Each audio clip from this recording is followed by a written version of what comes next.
Балабақша тобындағы 25 баланың 20-сы қазақ тілді отбасының балалары бола тұра, неге сол топ орыс тілді топ? Осы топты қазақ тілді топ етуге сол топтың ата-аналарына не жетпейді? Видео сол туралы, жалпы бізге не жетпейтіндігі туралы болмақ. Видеоны соңына дейін көріңіз, арнама тіркеліп алыңыз, лайк басып, комментарий қалдыруды ұмытпаңыз. Қабдеш Жұмәділовтің Қабанбай батыр туралы Дарабоз шығармасында мынадай бір оқиға бар.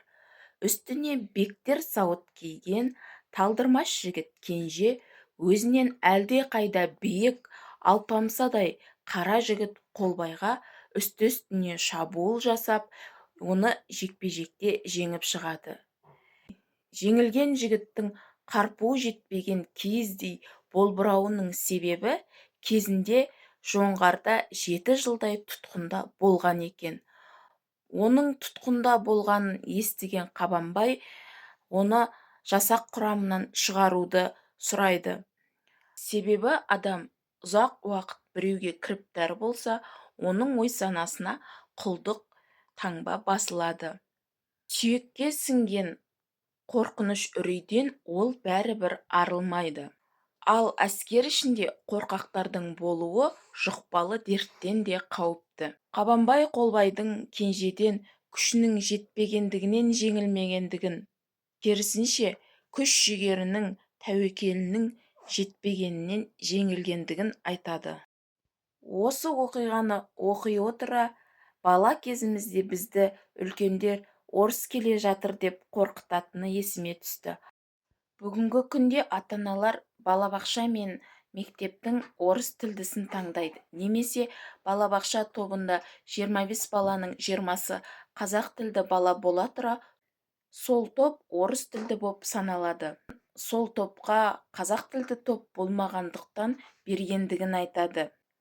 Сол топты қазақ тілді топ етуге сол ата-аналардың білімдері жетпейді емес, жетеді.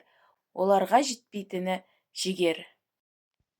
Және орыс тілінде сөйлеуді абырой көру, мекеме басшыларына жұмыстан шығарып жібермесін деп жағымпаздану, осының бәрі сайып келгенде біздің өз-өзімізге сенбеуіміз. Ал өзіне сенбегендік ол жігерсіздік пен мойын сұнғыштықты туындатады. Осылайша құлдық сана бұғауынан шыға алмаймыз. Өзге елмен терезесі тең ел болу үшін бізге білімді болумен қатар жасымайтын жігер, азат ой-сана керек. Ал ойды өзгерту үшін, дүниетанымды кеңейту үшін кітап оқу керек.